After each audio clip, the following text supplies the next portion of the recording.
श्वासाची साधना. किती लोकांना स्वयंस्मरणात बरं वाटतं, किती लोकांना नामस्मरणात बरं वाटतं. अरे मग काय महाराजांना उगीच प्रश्न पडायचे नामस्मरण करायचं. महाराज बिचारे थकले, सगळ्यांना नामस्मरण करा करा करा सांगून. पूर्वी महाराजांनी बिचाऱ्यांनी किती प्रयत्न केले होते. 20 मिनिटं तरी करा, 10 मिनिटं करा, शेवटी 10 मिनिटावर आले. लोक करतच नव्हते त्यावेळेला.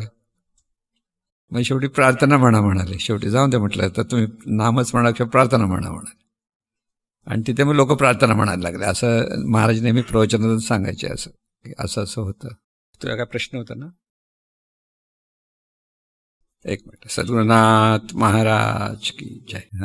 आपण आहे ते जाणीव आहे, आपण भान हे दिव्य नामस्मरण आणि ह्या नामस्मरणातून दिव्य पुण्याही निर्माण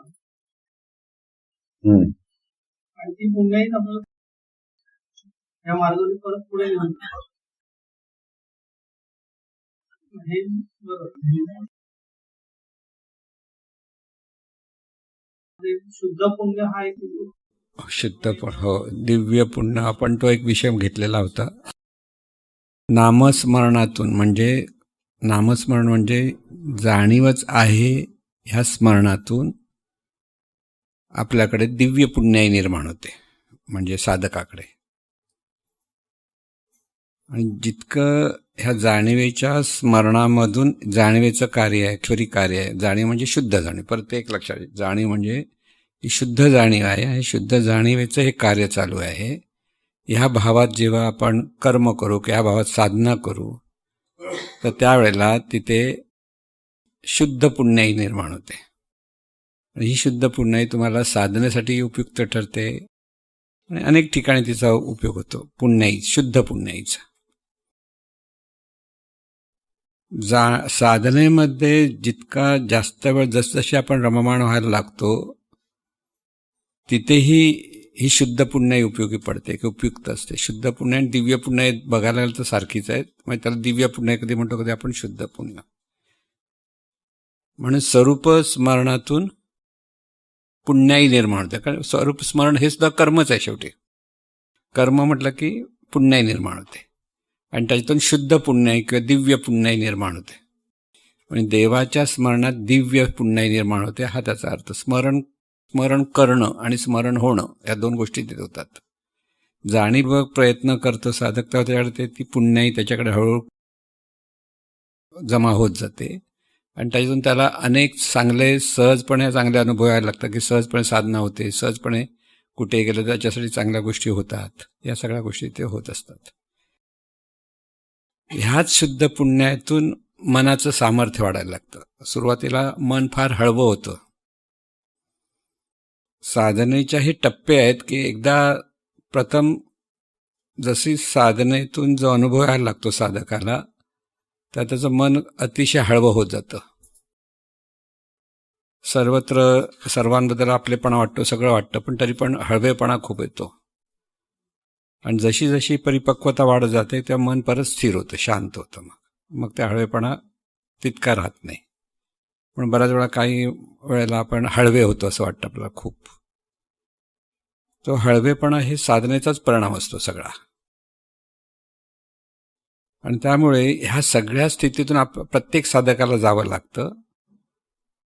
आणि मग अशी काही वेळ येते की तिथे सर्व काही सहजपणे ते पाहणारा उरतो. आणि पाहणाऱ्याच्या ह्याच्यातून मग सगळ्या ह्या गोष्टी आपण सहजपणे पाहतो, शांतपणे पाहतो. म्हणजे निष्ठुर नाही होत, पण हळवे पण कमी होतं. ती गोष्ट हळूहळू जमत जाईल प्रत्येकाला.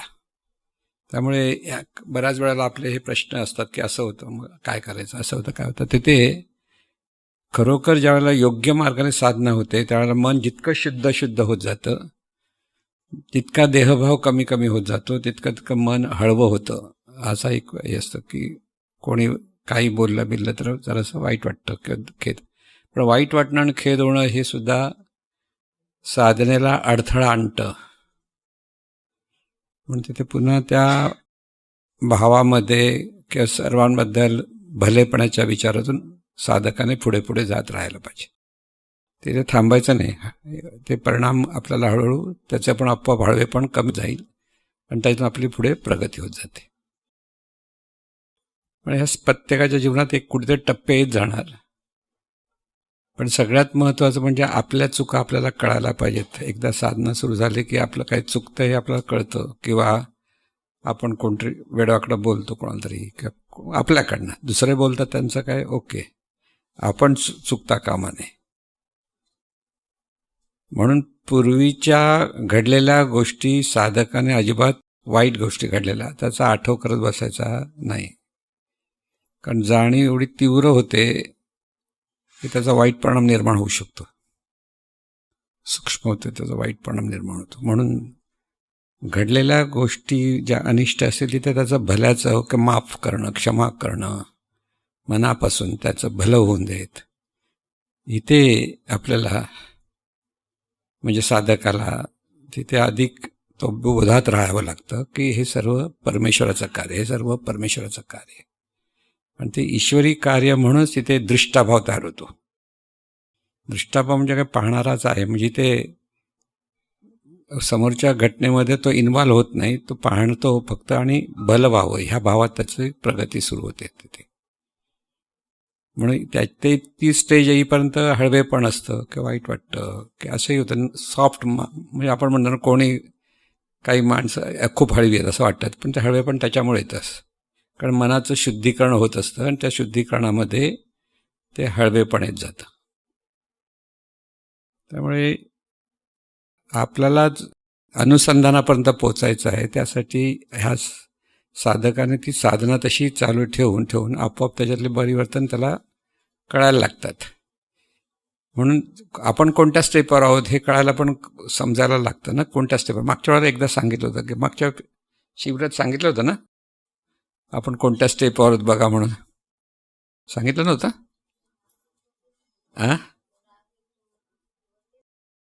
चुका कळतात ही एक स्टेप आहे. आपल्याला कळतात रे आपण चुकतो आहोत, आपण उगीच रागवतो आहोत, आपण उगीच चिडतो आहोत, अशी पण स्टेप येते. इमोशन हाय पण होतात आणि मग ते वाईट पण होतं. हो, इमोशन हाय होतात तशा, पण नाही. पण आपलं बोलणं, आपण शांत राहणं, तिथे प्रिॲक्ट व्हायला नको असं जे वाटतं ना आपल्याला, तर ते जर होत असेल तर ती सुधारणा होते. किंवा आतून राग यायला लागला की आपण सावध होतो, नको राग येतोय हे कळायला लागलं तर आपल्याला तिथे स्थिर होता येतं, शांत होता येतं की तिथे पुढे जायचं नाही, इथे थांबा, असंही होतं.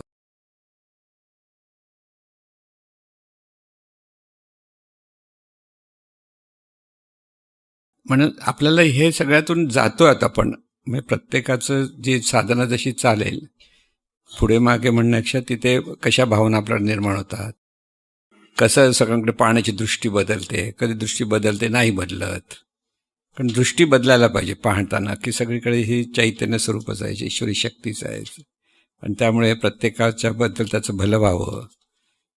इथे अधिक अधिक अधिक आपलं लक्ष देत जायचं, कळलं ना. आणि जितकं हे हळवेपण येईल किंवा जितकं सद्भावना निर्माण होईल तितकं मनापासून सर्वांचं भलं होते ती भावना तिथे वाढवायची. तिथे दुसरी भावना मध्ये आणून द्यायची नाही की बघ कोणी काय बोललं मग का असं होतं, असं विचार नाही करत. आपलं चुकलं तर क्षमा मागावी मनापासून, दुसऱ्याचं चुकलं तर जे माफी करावी, माफ करावं मनापासून. माफ केल्यानंतर परत तू असा बोलला होतास असं म्हणायचं नाही. माझे एक मित्र माझ्याकडे माफी मागितली पण माझ्याकडे बोलायला झाले नाहीत. म्हणजे त्यांनी माफी मागितली की ना मागितली कळलं नाही मला, असं होतं. म्हणजे आपण असं नुसतं वरवर माफी नाही, ती मनापासून माफी असते की तिथे आपलं ह्या गोष्टी निघून जातात. माफी मागे आपण ते ठेवत नाही, त्याचं जे तीव्रता जी असते आपल्याकडे काय जे घडलंय ते राहत नाही, ते सहज होतं ना. असं सगळं आहे. आता एक प्रश्न, हा बोला. साधना केल्यानंतर त्याच्यामध्ये पुण्याची बाजू ही वाढण्यासाठी सुद्धा मदत होय. म्हणून साधनेतून पुण्य वाढत जातं आणि त्यातून जितकं आपल्याकडनं सत्कर्म किंवा सद्भावना निर्माण होतात त्यातून त्या पुण्याही वाढत जाते आणि त्याचा आपल्या जीवनात खूप फायदा होतो. कोणतं कार्य? आपल्याला सुधारणं हे सर्वात मोठं सद्गुरु कार्य आहे, असं आपलं वाक्य आहे, महावाक्य. जगाला सुधारायचं नाहीये, आपल्याला सुधारायचं आहे. लक्षात घ्या. ते करू की करू नये हे प्रत्येकाचा प्रश्न आहे, पण सर्वात मोठं सद्गुरु कार्य कोणतं? आपल्या स्वतःला सुधारायचं. दुसरं त्याच्याशिवाय मोठं सद्गुरु कार्य नाही. ज्यावेळेला आपलं वाटतं आता 100% आपण सुधारलोय, मग पाहिजे तर जगाकडे जायला हरकत नाही. पूर्वीच्या काळी कसं व्हायचं, सद्गुरू आणि शिष्य एकत्र असायचे. मग शिष्य तयार झाल्यानंतर सद्गुरू काय करायचे, जा आता तीर्थयात्रेला जा. म्हणजे कम्फर्ट झोनमध्ये राहिलेला असतो शिष्य, तिथे त्याचं परिपक्वता आलेली असते. मग जगातल्या सगळ्या विविध प्रकारची लोक भेटतात, तिथे विविध प्रकारचे अनुभव येतात. तिथून त्या संताचं परिपक्वता येते की ज्ञानातून तो पाहतो त्या गोष्टी. म्हणजे एकनाथ महाराजांना पण तीर्थयात्रेला पाठवलं होतं, जनार्दन स्वामींनी. ते सगळे पाहत म्हणजे त्यावेळेला ती संन्यासी वृत्ती होती त्यांच्याकडे, त्याप्रमाणे ते करत होते. पण शेवटी तिकडे त्यांच्या गावी गेल्यानंतर सद्गुरूंनी ऑर्डर पाठवली, जा आता तू लग्न कर म्हणून. कारण त्याच्या आजोबा जाऊन कंप्लेंट करून आले होते. कारण नातू आई वडील वारले होते एकनाथ महाराजांचं, आणि ते पळून गेले होते जनार्दन स्वामींकडे. आणि बिचारे आजोबा शोधत होते, कुठे गेला. सुखवस्तू होते, म्हणजे जमीन जुमला सगळा होता त्यांच्याकडे, म्हणजे गरिबी नव्हती, त्यांची चांगली व्यवस्था होती. मग त्यांना काही वर्षानंतर कळलं की हे जनार्दन स्वामींकडे शिकतात. आणि ज्यावेळी ते तीर्थयात्रेला गेले तर जनार्दन स्वामींकडे त्यांच्या आजोबा गेले होते आणि निरोप आला की आजोबा गेले की असं असं झालं, आम्ही दोघं जाऊन हा इथे संन्यास आहे. तेव्हा त्यांनी मग तिथून जनार्दन स्वामी त्यांना निरोप पाठवला, तो आता इथे प्रपंच करा, इथेच थांब, जाऊ नको आता कुठे. म्हणजे ह्या सगळ्या गोष्टी आपण जेव्हा पाहतो ना संतांच्या जीवनामध्ये, ह्या सगळ्या गोष्टी, म्हणजे इथे प्रपंच परमार्थ हा भाग येत नाहीये, आपलं मनाचं शुद्धीकरण किती व्हायला पाहिजे हा महत्वाचा भाग येतो. आणि त्याच्यातून मग त्यांनी तिथे राहून कार्य केलं आणि त्यांनी केवढं कार्य त्यांचंही झालं ना. 2 गोष्टी आहेत, एकांत साधना आणि लोकांत साधना, असं आपण नेहमी म्हणत असतो. एकांत साधना म्हणजे जाणीवेचा अनुभव येणं, ही एकांत साधना आहे.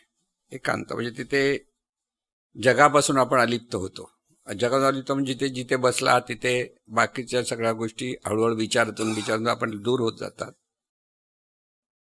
आणि कधी आपल्याला समजलं असं वाटत नाही, पण तिथून बाहेर पडावं असं वाटत नाही, अशी पण अवस्था येते.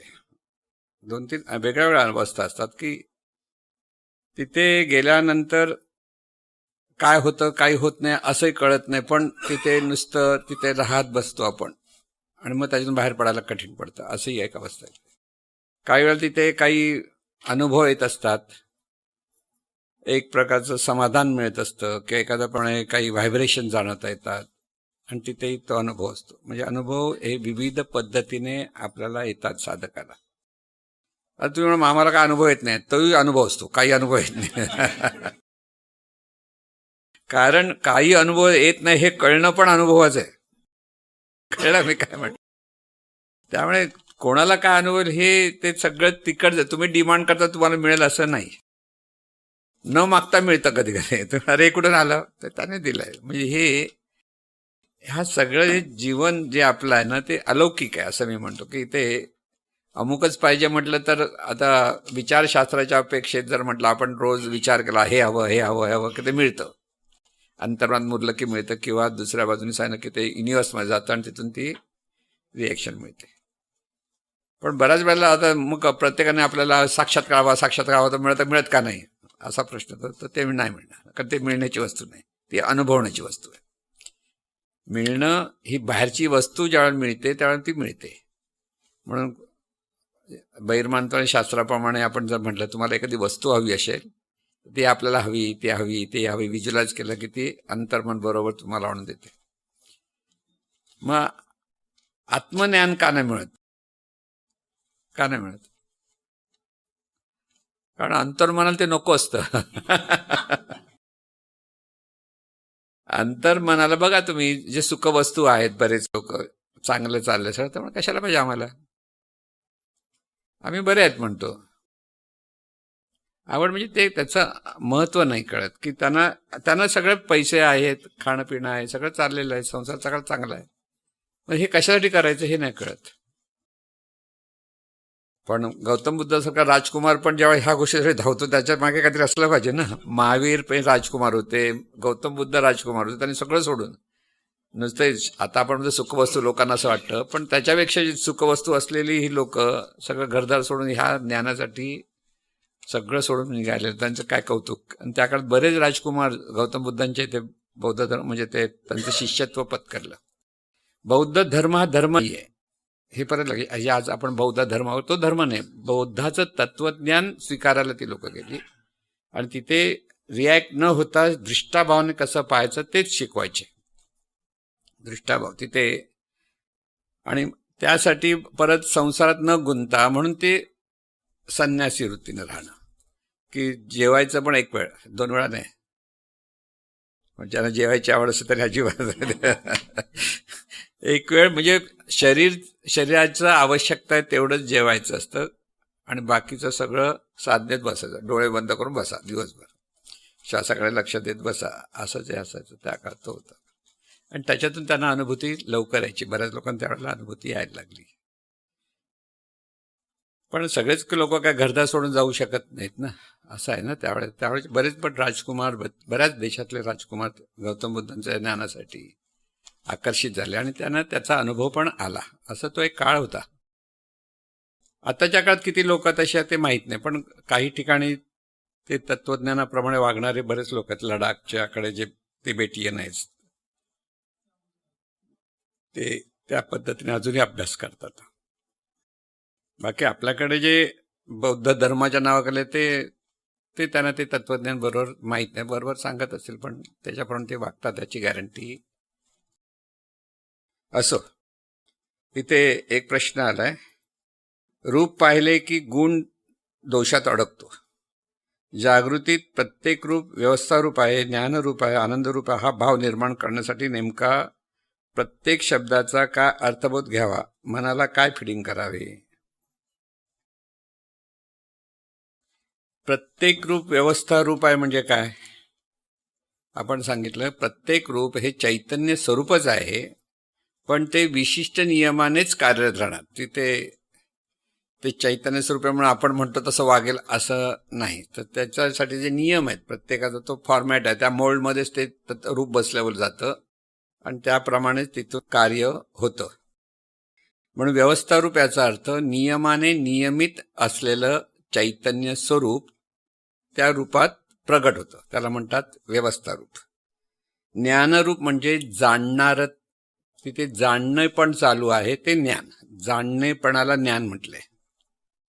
त्यामुळे कुठेही पक्षी जाणतो, पक्षीकडे जाणीव आहे, मुंगीकडे जाणीव आहे, सगळे कीटक म्हणा की पशु पक्षी म्हणा, तिथे तुम्ही जर जाणीव म्हणून पाहायला लागलात तर त्या रूपाकडे पाहण्याची तुमची दृष्टी बदलते. कुत्र्याला कुत्रा म्हणून पाहणं वेगळं आणि ती जाणीव आहे म्हणून पाहणं वेगळं. कळलं ना, लक्षात ठेवा. तिथे म्हणून म्हटलं कुत्रा आहे, मांजर आहे किंवा आणखीन कशी पशु, तर तिथे त्या जाणीवेत म्हणून पाहता आलं पाहिजे आपल्याला. किंवा झाडाकडे पण पाहताना तिथेही जाणीव आहे ह्या भावात पाहायचं. आता तिथे अजीव आहे हे आपण सांगतो तो हा एक वेगळा भाग आहे, पण ते जाणीव आहे तिथे, सगळीकडे ह्या जाणीव आहेत. म्हणून जाणीव म्हणून पाहायला लागला तर तिथे समत्व येतं. तसंच सगळ्या मनुष्य देहाकडे जेव्हा त्या जाणीव आहे ती हवात आपण पाहायला लागलो की ते समत्वाने पाहणं होतं. म्हणून तिथे माझं म्हणून आपण अडकायचं नाही, तर ते चैतन्य स्वरूपाचं व्यवस्था रूप आहे हे अनुभवायचं असतं. म्हणून ज्ञानरूप आहे म्हणजे तिथे जाणीव कार्यरत आहे, म्हणजे ती ईश्वरी शक्ती तिथे जाणणे रूपाने कार्यरत आहे. आनंद रूप म्हणजे पारमार्थिक आनंद म्हणजे शांती स्वरूप होऊन राहणं, शांत निवांत होऊन राहणं, हे पारमार्थातला आनंद. आणि प्रपंचात उड्या बिड्या टाळ्या बिड्या मारणं, पार्ट्या साजरा करणं म्हणजे प्रपंचातला आनंद, तो स्फुरद रूप आहे, हा शांती स्वरूप आहे. हे दोन्ही एक टोकं आहेत तशी बघायला गेलं तर. म्हणाल परमार्थामध्ये अनुभूती आली किंवा काही अनुभव आले तर आपण उड्या नाही मारत, तो शांत निवांत असतो, शांत पण आपण पाहत असतो. तर तो आनंद आहे. म्हणजे हे तत्व शांती स्वरूप आहे मुळात. आपण ज्यावेळेला ह्या रूप पाहतो त्या ते स्वरूप त्या रूपाने प्रगट आहे, तिथे ते ईश्वरी तत्व आहेच, हा बोध आपल्याला पुन्हा पुन्हा पुन्हा पुन्हा घ्यावा लागतो. तसा घेतल्यामुळे आपल्या मनामध्ये त्या रूपाबद्दल अनिष्ट विचार येत नाहीत किंवा अनिष्ट विकार निर्माण होत नाहीत. पहिलं रूप पाहण्याची, जसं पाहाल तसं तुमच्याकडे विचार येतात, ज्या दृष्टीने पाहाल. एखाद्या माणसाकडे तुमची दृष्टी, तो माणूस वाईटच आहे ह्या पाहत असाल तर तुम्हाला तसे अनुभव येतील, पण तो माणूस वाईटच असतो असं नसतं. काही एखादी गोष्ट वाईट घडल्यामुळे वाईट असेल असं म्हणतो आपण. म्हणून प्रत्येकाकडे चांगले वाईट गुण असतात. त्यामुळे तिथे ती ईश्वरी शक्ती आहे किंवा जाणीवच आहे. तिथे आपल्याला म्हणजे साधकाला दृढ राहिलं पाहिजे की ही सगळे जे आहेत, कसे वागो कसे बोलत, तिथे ते ईश्वरी शक्ती मुळात आहेच. तिथे फक्त ती झाकळलेली आहे. आणि त्यामुळे आपल्याला मग त्यामुळे जिथे जिथे पटत नाही पिटत नाही तिथे आपला द्वेष आहे, राग आहे, चीड आहे, दुःख आहे, हा जो भाव आहे तो तिथे राहत नाही. तिथे सगळीकडे ती ईश्वरी शक्ती आहे आणि त्याचं भलं होऊ दे. कारण त्याच्या भले होण्यात हा त्याचा विकार दूर होणं आहे. आपण त्याचे विकार दूर करायला जाऊ शकत नाही, त्याला सुधारायला जाऊ शकत नाही. हे परत लक्षात. सुधारणारा जो स्वतःला मी सुधारणार आहे म्हणतो तो सुधारू शकतो. तुम्ही जबरदस्तीने कोणाला जर सुधारायला गेला तर तो कधी सुधारणार नाही. म्हणून प्रत्येकाने स्वतःचा स्वतः उद्धार केला पाहिजे असं सांगितलं जातं ना. आपणच आपला उद्धार करायचा असतो. आपण आपला उद्धार म्हणजे आपणच आपल्याला सुधारायचं असतं. दुसऱ्याला बघून प्रोत्साहित होऊ शकतो आपण, किंवा अमुक एक सुधारलेला आहे की त्याच्याकडे अशी प्रगती मग आपण केलं पाहिजे, इथे प्रोत्साहित होतं. म्हणजे त्यामुळे ती जो प्रोत्साहित होतो तो स्वतःला सुधारण्याचा प्रयत्न करतो. पण त्याला मग संघाची गरज येते, सत्संग जो म्हणतो आपण त्याची, किंवा ते मार्गदर्शनाची गरज येते, मग साधनेची गरज येते, मग त्याच्यातून सुधारणा होते. म्हणून इथे 3 गोष्टी आपण ज्या म्हणतो की रूप पाहिलं की ते चैतन्य स्वरूप आहे, म्हणजे ईश्वरी शक्तीच आहे, जाणणारं तत्व आहे, ते शांती स्वरूप आहे.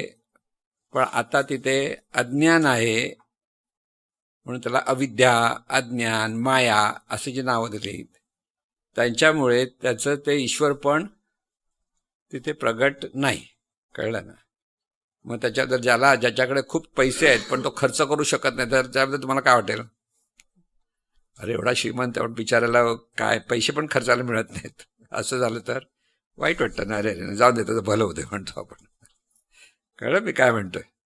ज्याच्याकडे खूप धनवान आहे पण त्याला पैसे खर्चाचे स्वातंत्र्य नाही, तो कंजूस, असं कंजूस नाही म्हणतात, पण त्याला माहितीच नाही आपण पैसे खर्च करायचे, मग तो सगळ्यांकडे मदत मागतो, हे मागतो, तो मागतो. तुम्ही काय म्हणतात, अरे काय एवढा पैशाला, हा कसा असं, त्याला कसं कळत नाही?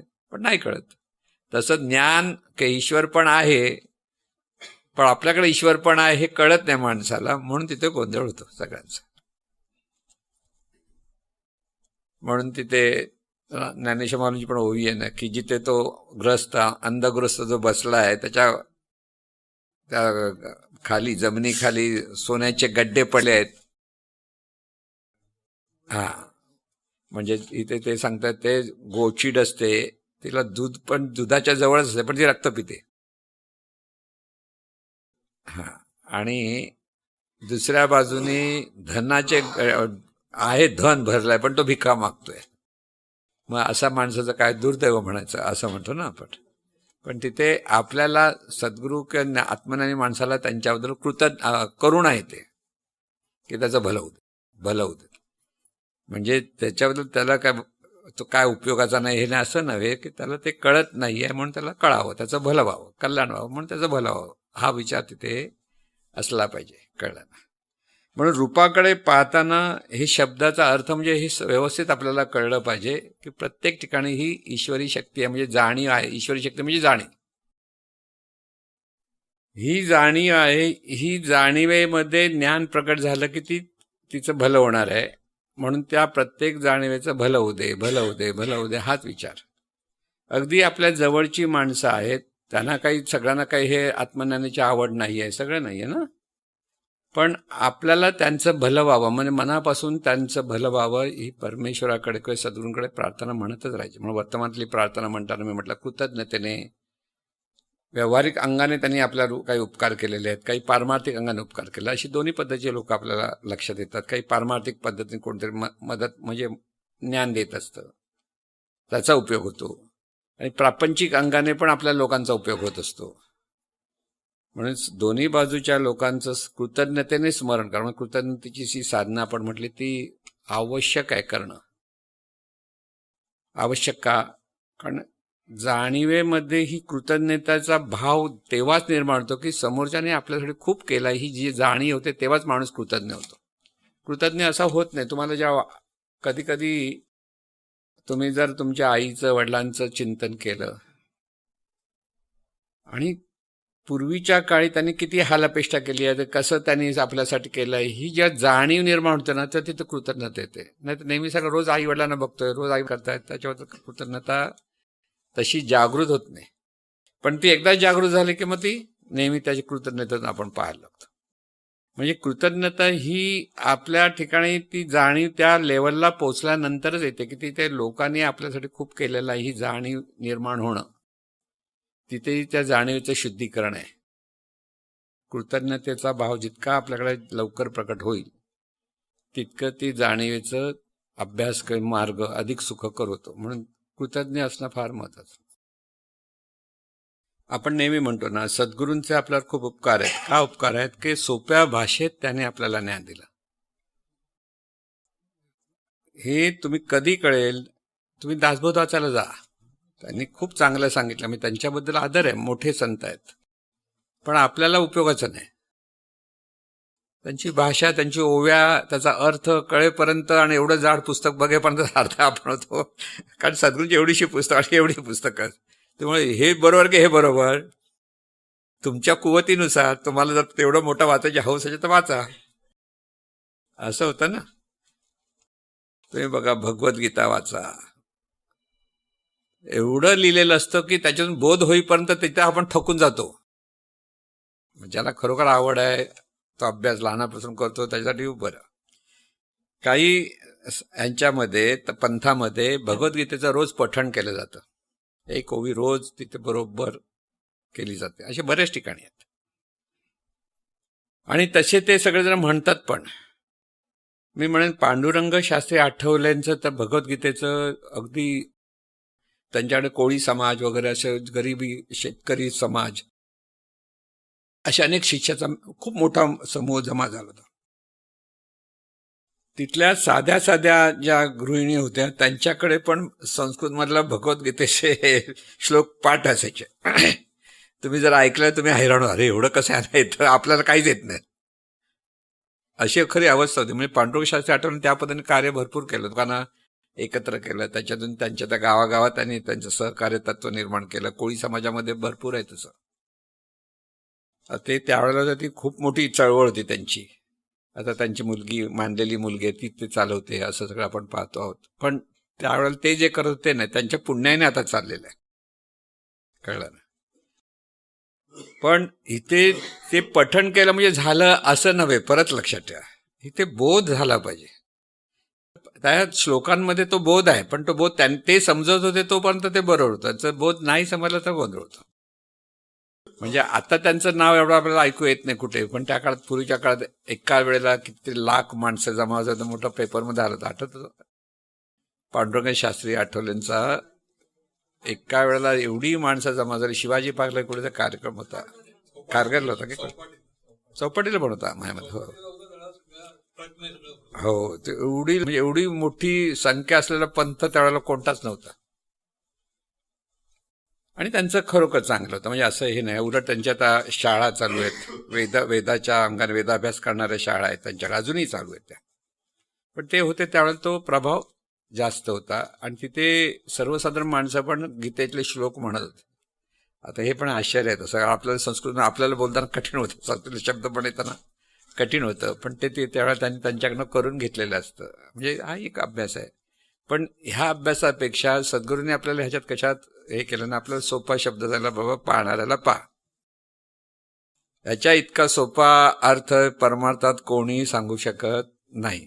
कळलं ना? म्हणून सद्गुरूंचे ह्या ज्ञानाच्या अपेक्षेत आपल्याला खूप उपकार आहेत. ही जाणीव निर्माण होतात, ती आपल्याला कृतज्ञता येते, तिथे कृतज्ञ होतो आपण. म्हणून इथे ही कृतज्ञतेसाठी आपल्याला ही जाणीव निर्माण झाली पाहिजे आपल्याकडे. कृतज्ञतेची जाणीवेत निर्माण होणं, आणि तिथे लोकांचे आपल्यावर उपकार आहेत हे पाहणं. थोडं थोडं दिलं तरी आपल्याला तिथे लक्षात आलं पाहिजे, अरे यांनी मला हे दिलंय, यांचे किती उपकार, यांनी मला हे दिलंय, यांचे किती उपकार. ही जाणीव ज्यावेळेला अशी प्रत्येकाच्या ठिकाणी उपकार ह्या भावनेतून पाहते, तर तिचं पाहणं नम्रतेचं होतं, कृतज्ञतेचं होतं, प्रेमाचं होतं, की लोक आपल्यासाठी करतायत ही ज्या भावना आपल्याकडे येते त्या सर्वांच्या भल्याचं चिंतन. म्हणून ही कृतज्ञतेतून सर्वांचं स्मरण करण्याचा एक दिवस मुद्दामून ठेवावा. एक दिवस तरी, कारण वेळ कमी आहे म्हणून म्हटलं. 1 तास तुम्ही 1-1.5 तास प्रत्येकाचं स्मरण, लहानपणापासून आतापर्यंत विचार करा की किती लोकांनी आपल्याला. आणि ज्यावेळेला तुम्ही विचार करता एक एक एक एक पिल्लू वाढत जातं, मग अरे हे संपतच नाही असं वाटतं कळलं. पण तिथे त्यामुळे मन अत्यंत निवांत होतं, शांत होतं, कारण त्या कृतज्ञतेतून आपण भरून जातो. म्हणून रूप पाहणं आणि रूपाच्या ठिकाणी ती ईश्वरत्व आहे हे पाहणं हे अतिशय महत्वाचं आहे. आपल्याला सुरुवातीला आपण पाहत नाही, म्हणून म्हटलं पाहत नाही म्हणून दिसत नाही. सर्वत्र ईश्वरत्वच आहे हा भाव जेव्हा आपल्याला धरायला लागू त्यावेळेलाच हे परिवर्तन. मग ही लोकांत साधना झाली. परत सांग, आता ही लोकांत साधना आहे सोपी का?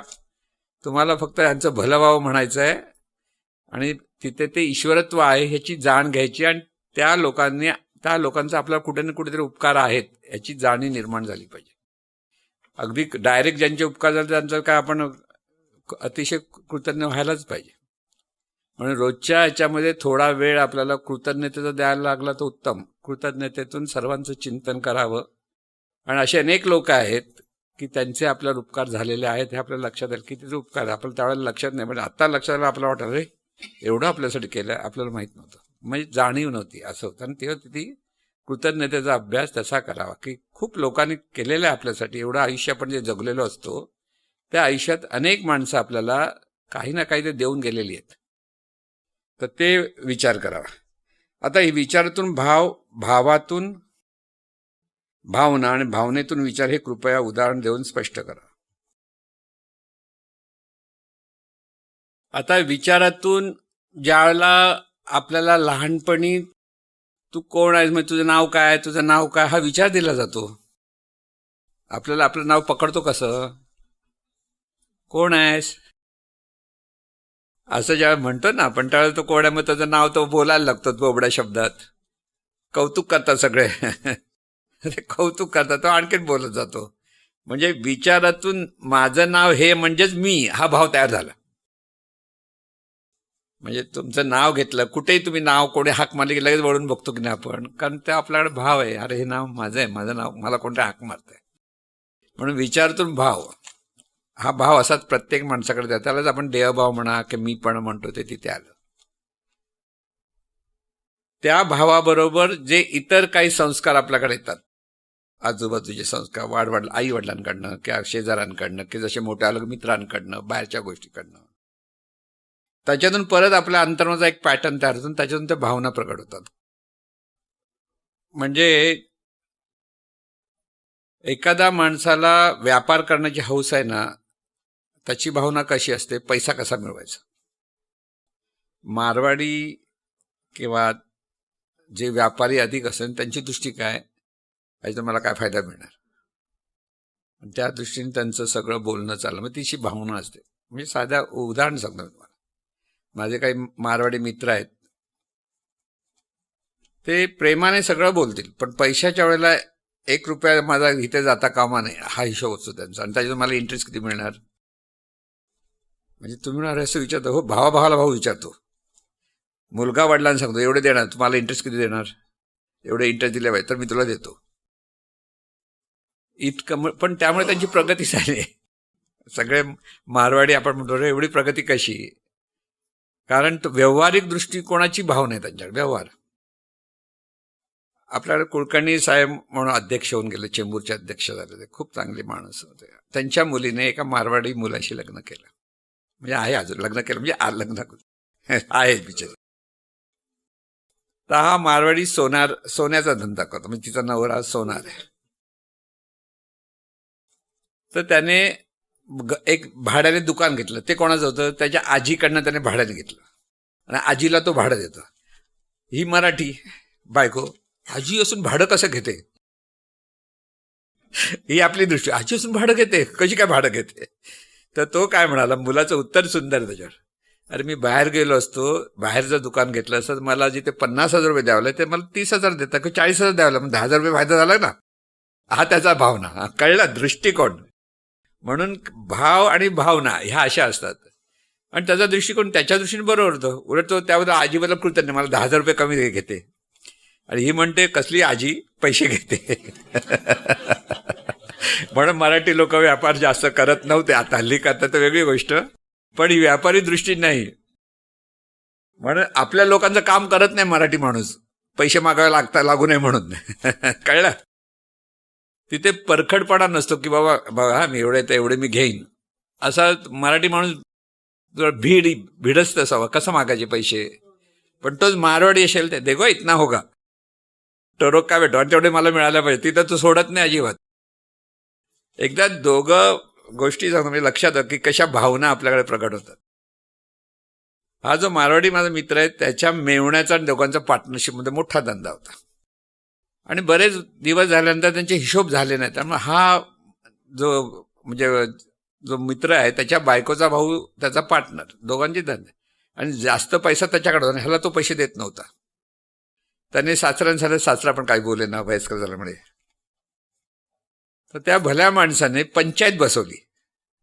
त्यांच्याकडे पंचायत असते, म्हणजे त्या समाजाचे जे हुशार लोक असतात त्यांच्याकडे कैफत मांडली की बाबा बघा हा असा देतला काय ते सांगा. मग पंचायत आली. पंचायत आल्यामुळे त्यांच्याकडे पंचायत म्हणजे ते एकमेकाला म्हणजे जातीच्या बाहेर जायचं पूर्वी टाकायचं तसा तो प्रकार असतो. ते त्या लोकांना सगळा मान असतो. मग त्यांनी सगळं त्याचे हिशोब घेतले, ह्याचे हिशोब घेतले, सगळं झालं. आणि मग ह्याला त्यांनी पैसे द्यायचं हे सिद्ध झालं. म्हणजे कोर्ट कचेरीला न जाता, आणि त्याने त्या मेवण्याला म्हणजे ह्याच्या बायकोच्या भावाला पंचायतने सांगितलं जर तू ह्याचे पैसे दिले नाहीस तर तुझ्या भावांच्या आणि तुझ्या मुलीचं लग्न होणार नाही. काय असते बघा कशी गोष्टी आहेत, म्हणजे भावना. आता जर आपल्या मुलींचं लग्न होतं, ह्या मारवाडी समाजाला हे परवडणारं नाही की त्यांच्या वेळेला त्यांच्या मुलींचं लग्न झालं ते, म्हणजे ही पंचायत आडवी येणार की नाही ह्याच्या मुलींचं लग्न हे करायचं नाही. झक मारून त्याने त्याचे सगळे पैसे दिले. कळलं तुम्हाला? आता इथे आपलेपणा कुठे आला? पण मारवाडी समाजामध्ये ह्या व्यापारी दृष्टिकोनातून अशी भावना आहे. म्हणजे भाव कसा, भावना कसे, विचार कसे, जे आपण म्हणतो ना, त्याच्यातून आपण म्हणतो की हे उदाहरण म्हटलं तर ह्या उदाहरण तुम्हाला कळेल. आपण तसे करू शकलो नसतो, मराठी माणूस करायला जाणार नाही, शिव्या घालेल मागे, पण कसला भाऊ असं म्हणेल. कळलं ना? पण परत त्याच्यासाठी भांडायला मोठ्याने 10 लोकांना जमा करायला तिथे जाणार नाही. जाऊन दे म्हणून गपचूप भाऊ कुठे काय बोलायचं असं पण होतं. भिडस्त स्वभाव होतं. पण मारवाडी समाजामध्ये हा भिडस्तपणा नसतो. ते असे 1 रुपयासाठी भांडतील पण लग्नासाठी भरपूर खर्च करतील. परत त्यांचा एक प्रश्न, ते कंजूस आहेत, कंजूस पण म्हणता येत नाही. करोडो रुपये खर्च करतात लग्नासाठी, हुंडा देतील आणि सगळा खर्च करतील. आपल्याला तो खर्च झेपणार नाही इतका ते करतात. म्हणजे हे प्रत्येकाच्या भावना कशा आहेत. देवळासाठी ते एवढं दान देतील की तुम्ही विचार पण करू शकत नाही. जैन समाज जो आहे तर देवळामध्ये सगळ्यात सन्मान कोणाला, जो जास्तीत जास्त देणगी देतो त्याचा सन्मान असतो, त्याचं नाव लागतं. ह्या व्यापाऱ्याने आपल्याला एवढे करोड रुपये दिलेत, म्हणजे लाखामध्ये असतात दान, म्हणजे 500,000 नाही, लाखामध्ये जो बोली लावतात, ऑप्शन लावतात, ते कोण जास्त देणार.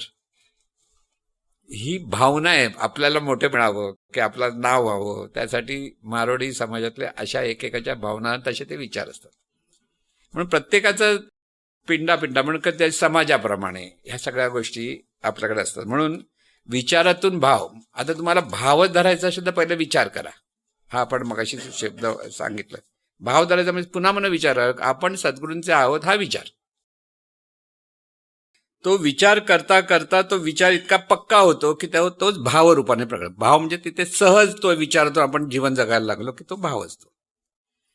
सहज जेव्हा आपण त्या सद्गुरूंचे आहोत ह्या भावातून आलं की तिथे मग आपल्याला तिथे भावना निर्माण होते. कृतज्ञतेची, प्रेमाची, सद्गुरूंशी एकरूप होण्याची जी भावना निर्माण होते. आणि त्या भावनेतून परत तसेच विचार आपण बोलायला लागतो. म्हणजे विचारातून भाव, भावना आणि भावनेतून परत सतत ते चिंतन असतं विचारांचं सद्गुरूंच्या अपेक्षेत किंवा ज्ञानाच्या अपेक्षेत, ते सतत चालू होतं. म्हणून ही प्रक्रिया अशी आपल्याकडे होत असते. देवाला पीत राहावे असे संत सांगतात. त्याचा नेमका काय अर्थ आहे आणि त्याची प्रोसेस काय?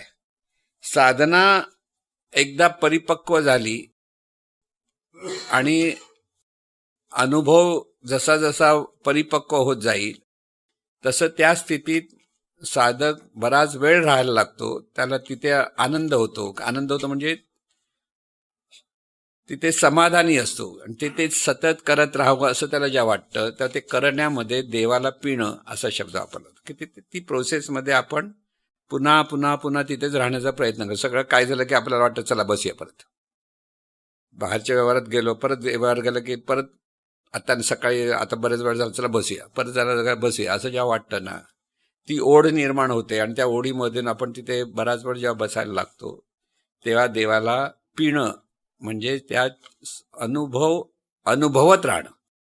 त्यासाठी त्या स्थितीला जाऊन बसणं त्याला म्हणतात देवाला पिणं. आता ह्याने ज्याने प्रश्न विचारले त्याची पुढच्या वेळेला ही साधना बरोबर होते की नाही ती त्याने सांगावी. कळलं? म्हणजे पुढच्या वेळेला येऊन सांगा हा तुम्ही सांगितलं आता मला झालं सगळं कळलं. प्रश्न बरोबर आहेत पण त्याप्रमाणे आपल्याला लक्षात घेता आलं पाहिजे. पुनर्जन्माचा सिद्धांत मांडताना एकदा सद्गुरूंनी सांगितले होते, गेलेला माणूस तोच परत येत नाही, पण त्याने केलेल्या चांगल्या वाईट कर्माचे ठसे त्याच्या सूक्ष्म जाणीवेच्या टेप झालेले असतात आणि त्याने केलेल्या कर्माच्या जातीप्रमाणे पुढच्या जन्मात प्रारब्धा रूपाने त्याला ते भोगावेच लागतात. मग या दोन सिद्धांतामध्ये मेळ कसा घालायचा, कसा लावायचा?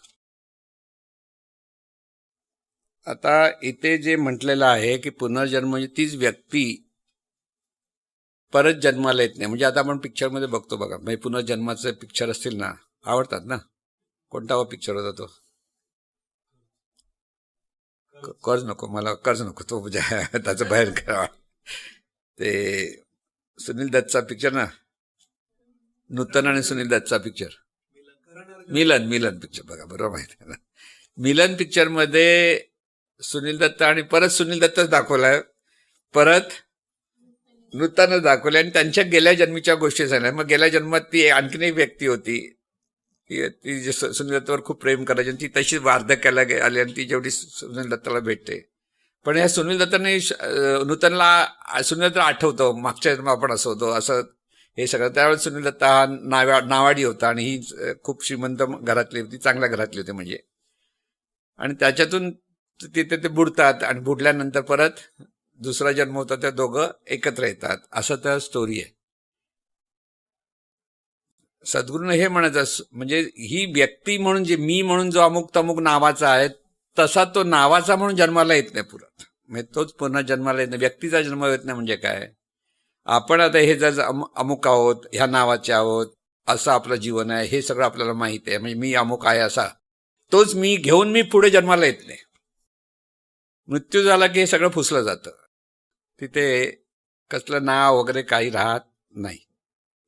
पण ती शक्ती आहे, जाणीव आहे, जाणीवेचा दुसरा जन्म होतो, देहाचा दुसरा जन्म होत नाही, हा त्याचा अर्थ. म्हणजे जाणीवेचा दुसरा जन्म झाल्यामुळे कर्माचे संस्कार तिथे तसेच राहतात की प्रारब्ध रूपाने त्याचा आपल्याला परिणाम भोगावा लागतो, असं जे सांगितलं ते जातं. ते जाणीवेचा दुसरा जन्म असतो, म्हणजे शक्तीचा जन्म असतो, व्यक्तीचा नसतो, असंच वाक्य आहे महाराजांचं. व्यक्ती दुसरा जन्म घेत नाही, शक्ती दुसरा जन्म घेते. शक्ती म्हणजे ही जाणीव, ही दुसरा जन्म घेते, हा त्याचा अर्थ. मग ते मेळ घालायचं कारण आहे ते अशाच पद्धतीने जाणीव दुसरा जन्म घेते. मी अमुक तमुक म्हणून जे व्यक्तित्व ह्या जाणीव धरले ते व्यक्तित्व दुसरं जन्म घेते. व्यक्तित्व संपतं इथेच, पुस्तक संपलं. देव सोडला की त्या सगळं ग्रंथ बंद होतो त्यांचा. त्याचा दुसरा ग्रंथ चालू होतो, दुसरं पुस्तक चालू होतं. आणि म्हणून शक्ती आहे, म्हणून आपल्याला ही ओळख जाणीव म्हणून झाली पाहिजे आपली स्वतःला. कारण प्रवास हा जाणीवेचा आहे, व्यक्तीचा नाही. जाणीव जीवनाचा हा प्रवास जो चाललेला आहे तो जाणीवेचा प्रवास चाललाय. तुम्ही स्वतःला जे देहभावातून व्यक्ती स्वतःला म्हणता, व्यक्ती म्हणजे देहभावातून आपण जे समजतो, मी देह आहे, की माझे ही मुलं आहेत, की माझं हे नाव आहे, की माझी प्रॉपर्टी आहे, हे व्यक्तित्व आपण धारण केलेलं असतं. ती व्यक्ती तिथे उरत नाही, ती व्यक्तित्व तिथे उरत नाही, ती जाणीव तिथे उरते.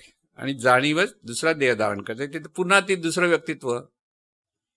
व्यक्तिमत्व हे करते, धारण करते संस्काराप्रमाणे, ते तसे जीवन जगते. पण काही गोष्टी ज्या संस्कारात राहतात त्या संस्कारातून मात्र त्याच्यावर त्या जाणीवर ते परिणाम झालेले असतात. काही माणसं जन्मातच रागात जन्माला येतात, काही शांतपणे जन्माला येतात. हे सगळं जे असतं ते पूर्वजन्माचे ते संस्कार घेऊन येतात. काही ना अगदी एखादं वाद्य वाजवायची सहज पटकन कला जमते, तर ते त्या जाणीवर झालेले संस्कार त्याच्यातून ते होतं. काही आता जसे ज्ञानेश्वर माऊली लगेच आत्मज्ञानाच्या गोष्टी बोलायला लागले, ते पूर्वजन्माचं त्या संस्कारातून तसं सुरू झालेलं असतं. असं ही तयारी आपली जी जन्म झालेले असतात त्याच्यामध्ये ती तयारी होत होत आपण पुढे येत असतो. म्हणजे गेल्या जन्मेचं जे ज्ञानाचं म्हणजे ज्ञान आपल्या बरोबर येतं. ज्ञान जे आहे, आत्मज्ञान म्हणा, की जे काही दुसरे संस्कार ते जाणीवेबरोबर पुढे कॅरी फॉरवर्ड होत असतात. पुण्याई पण कॅरी फॉरवर्ड होते आणि पाप पण कॅरी फॉरवर्ड होते. कॅरी फॉरवर्ड आहे. तर हे सगळं जाणीवेचा प्रवास म्हणून पहा. इथे ह्या सगळ्या गोष्टी आपण करतो म्हणून चर्चा का व्हायला हवी. जाणीवेमध्ये आपल्याला हे ज्ञान आपोआप हळूहळू हे जमवायचं. म्हणजे व्यावहारिक ज्ञानामध्ये किंवा आपण आता ज्या गप्पा मारतो आहोत, चर्चा आत्मचर्चा म्हणतो मी याला, की या जाणीवेच्या संदर्भात, की जाणीव कशी कार्यरत होते प्रत्येक ठिकाणी संस्कारातून, की कशा पद्धतीने भावना तयार होतात, कशा पद्धतीने विचार तयार होतात. म्हणजे आपल्याला ही ओळख आपण करून घेतो. जाणीवेची ओळख करून घेतो. ही जाणीवेचं कार्य चाललंय, सगळं जाणीवेचं कार्य आहे. म्हणून जाणीवेचं कार्य म्हणून स्वतःकडे पाहता आलं पाहिजे, इतरांकडे पाहता आलं पाहिजे. आणि ह्या पद्धतीने आपल्याला अभ्यास चालू राहिला पाहिजे. मग अभ्यास संपत नाही आपला. या जाणीवेने अगोदर जन्मात पण ही साधना हा अभ्यास केलेला आहे म्हणून ती आवड ह्या जन्मात निर्माण असं समजायला हरकत नाही. कोण उपचारणार, कशावरून कोण विचारणार. पण जे तुम्हाला इकडे आलात, मग ह्या मार्गाला कुठे लागलेल्या आहेत, म्हणजे कुठेतरी टच झालेला असेल म्हणूनच पूर्वपुण्य म्हणजे कॅरी फॉरवर्ड झालं, कॅरी फॉरवर्ड आलेलं आहे, ते पण घेऊन आलेले आहेत का नाही असं थोडंच म्हणतं. आणि त्यामुळे खुश व्हा. असं आणखीन आपण पुढे कॅरी फॉरवर्ड न्यायचं की इथेच पूर्ण व्हायचंय हे बघा. नाही तर कॅरी फॉरवर्ड चालूच राहील पुढच्या जन्मात, आणखी पुढच्या जन्मात. मागच्या जन्मात भेट झालेली आहे. हो. आता पुरावा मागायला तर नाही मिळणार. कशावरून विचारलं तर माहिती नाही, पण भेटलो म्हणजे मागच्या जन्मात भेटलो. या हॉलमध्ये बसले सगळे भाग्यवंत आहेत, त्यांनी सगळं केलेलं आहे म्हणून ते इथे आलेले आहेत. हा, कॅरी फॉरवर्ड झालंय कधी काहीतरी आहे आपलं.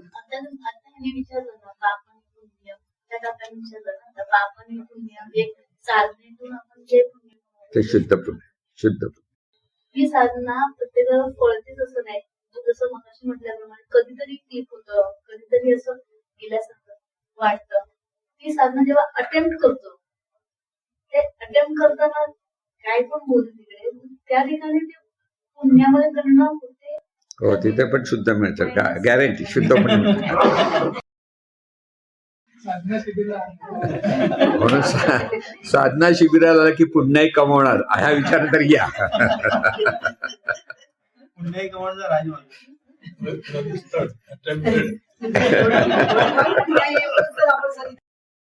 म्हणजे येण्यासाठी ओढ लागली पाहिजे, नाही तर कसं व्हायचं. नाही तर पुण्य मिळवण्यासाठी जातो म्हणायचं, अरे पुण्य नाही मिळतं कसं व्हायचं. पण त्याचे परिणाम तुम्हाला मिळतात जीवनामध्ये, हे लक्षात ठेवा. की ही शुद्ध पुण्य, दिव्य पुण्य जरी दाखवता कसं येणार, पण परिणाम कळतो आपल्याला. आणि ज्याचा त्याला कळतो परिणाम, की त्याला जे जे अनुभव येतात, की ज्याप्रमाणे तो मन स्थिर होतं, शांत होतं, त्याच्यातून ते अनुभव अनुभवातून कळतं की हे सगळं पुण्याईचा प्रभाव आहे असं आहे. आता साधनाला बसूया.